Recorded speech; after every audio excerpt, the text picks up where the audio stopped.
क्या सच में पितृ आत्मा परिवार वालों से बात करती है? क्या है इसके पीछे की असलियत? इसके पीछे का तार्किक और वैज्ञानिक कारण जानकर आप भी हो जाएंगे हैरान। भारत में ऐसी कई मान्यताएं हैं जिसके पीछे असली सच्चाई लोगों को कम पता है और अंधविश्वास में लोग ज्यादा जी रहे हैं। इनमें से एक मान्यता के बारे में आज हम बात करने वाले हैं। दोस्तों, ये मेरा पहला वीडियो और फोन से शूट किया गया है, इसलिए थोड़ा वॉइस और क्वालिटी का इशू हो सकता है, लेकिन जो वीडियो में सच्चाई दिखाई गई है वो आपको जरूर जानना चाहिए। ये मैं गारंटी के साथ कह सकता हूँ कि ये वीडियो देखने के बाद आपके सोचने का नजरिया बिल्कुल बदल जाएगा।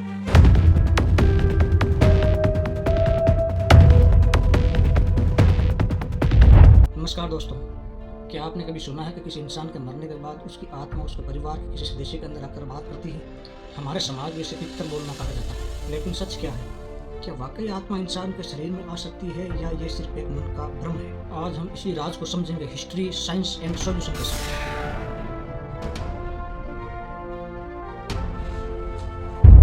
सबसे पहले जानते हैं कि इस मान्यता का जन्म कैसे हुआ। हमारे पूर्वजों का टाइम जब कोई गुजर जाता था तो उन्हें पितर कहा जाता था। मुख्य धारणा यही थी कि उनकी आत्मा अपने वंशजों को आशीर्वाद देने के लिए आती थी। कभी कभी घर में जब कोई व्यक्ति अजीब तरह से बिहेव करता था, जैसे गुस्से में आना, अलग आवाज में बात करना या पूर्वजों की पुरानी बातों को याद दिलाना, तो लोगों ने माना कि पूर्वजों की आत्मा उसके अंदर आ गई है। इस विश्वास के पीछे डर और श्रद्धा दोनों थे, और असल में सच्चाई कुछ और है। तो चलिए दोस्तों, आज हम इसके पीछे की सच्चाई समझने का प्रयास करते हैं, जो अंधविश्वास से बिल्कुल परे है।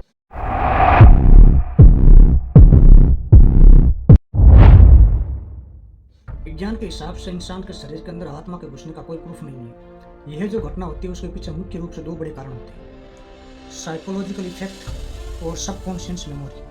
जब घर में किसी अपने का देहांत होता है या मुसीबत आती है तो घर वाले शोक और डिप्रेशन में चले जाते हैं। सुनी सुनाई बातों और बदलते पारिवारिक माहौल के कारण उन्हें लगने लगता है कि उनके मरे हुए पूर्वजों की आत्मा जो पितर रूप में है और उन्हें परेशान कर रही है। इस भावना के कारण कभी कभी व्यक्ति दिमाग से इतना प्रभावित हो जाता है कि वो जाने अनजाने में ही अपने पूर्वजों की तरह बिहेव करने लग जाता है, और घर वालों को ऐसा लगने लगता है कि पूर्वजों की आत्मा उनके अंदर बोल रही है। इस प्रकार साइकोलॉजिकल इफेक्ट के कारण व्यक्ति मानसिक रूप से ग्रसित हो जाता है। दूसरा सबसे बड़ा कारण है सबकॉन्शियस मेमोरी।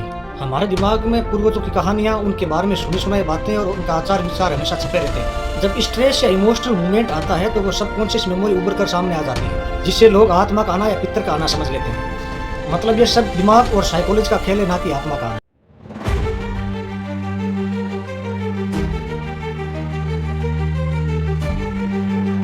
यहाँ तक समझ ही लिया है तो इसके पीछे की असली सच्चाई और श्रद्धा भी समझ लीजिए। दोस्तों, अपने पूर्वजों को याद करना गलत नहीं है, लेकिन उनके नाम पर अंधविश्वास फैलाना भी सही नहीं। अगर कोई व्यक्ति कहता है कि उसके अंदर पूर्वज की आत्मा यानी पितर की आत्मा आ गई है तो उसे एज ए पेशेंट देखिए जो मानसिक रूप से ग्रसित है। उसकी सेहत और उसके दिमाग का ख्याल रखिए।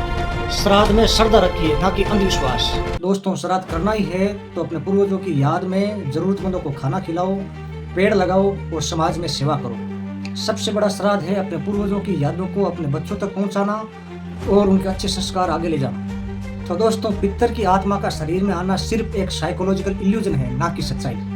हमें अपने पूर्वजों को रिस्पेक्ट देनी चाहिए, लेकिन तर्क एवं समझदारी के साथ। जहाँ तक संभव हो अपने माता पिता का जीते जी ख्याल रखें, उन्हें खुश रखें, यही असली श्राद्ध है। अंधविश्वास से भरी मान्यताओं को मानने से बचें। तो दोस्तों, क्या आपके घर में भी ऐसी कोई मान्यता है जो आप मानते हो और उसका सच आप जानना चाहते हैं? कमेंट करके जरूर बताएं। वीडियो अगर पसंद आया हो तो चैनल को सब्सक्राइब जरूर कर लेना और बेल आइकन को जरूर दबा लेना, ताकि ऐसी ही मान्यताओं के पीछे का सच, तर्क व साइंस के साथ आप तक पहुंच सके। जय हिंद।